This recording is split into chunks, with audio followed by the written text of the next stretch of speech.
हमारे खिलाफ है हमेशा।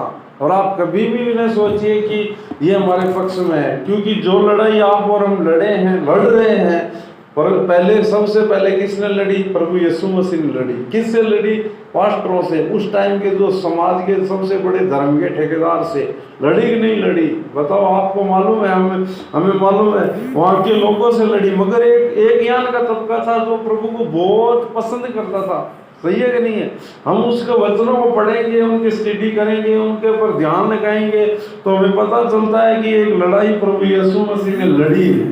और जो लड़ाई लड़कर प्रभु यीशु मसीह ने शैतान को जीत दिया, फिर प्रभु ने अपने प्रेरितों को, इससे दासों को, अपने चेलों को ये सौंपी, और चेलों ने उन चेलों को पहुँचते पहुँचते आज हमारे पास से पहुँच गई है। तो हमें उस लड़ाई पर जय कैसे पाएंगे? उस लड़ाई को हम कैसे जीतेंगे जो लड़ाई आज आप और हम लड़ रहे हैं प्रभु के साथ? पवित्रता का जीवन। सबसे पहली लड़ाई आपकी और मेरी अपने ही खिलाफ है। सबसे पहली लड़ाई।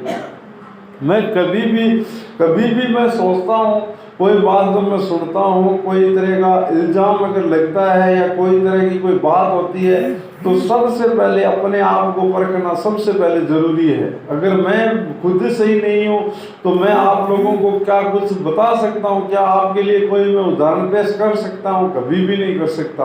इसीलिए सबसे पहले हमें अपने आप को तैयार होना बहुत जरूरी है। वचन से तैयार होना हमारे लिए बहुत ही जरूरी है। अगर हम उस वचन के अनुसार तैयार नहीं है, हमारे आसपास के लोगों को तैयार नहीं कर रहे हैं, उनके लिए आप और हम उदाहरण नहीं है, उनके लिए आप और हमारा जीवन पवित्रता का जीवन होना चाहिए। सबसे पहली बात है पवित्रता का जीवन हमारे अंदर होना चाहिए।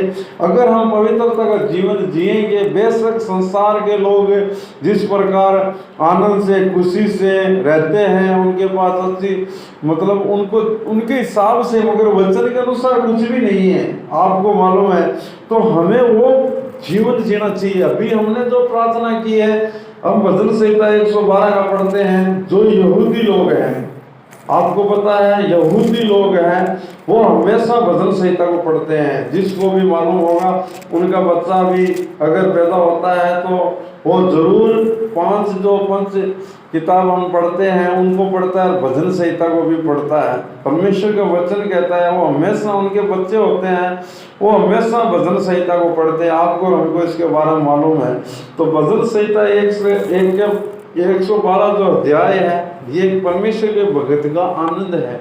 एक परमेश्वर के भगत, जो लोग आनंद कहाँ ढूंढ रहे हैं? शांति कहाँ ढूंढ रहे हैं? आज IPL चल रहा है,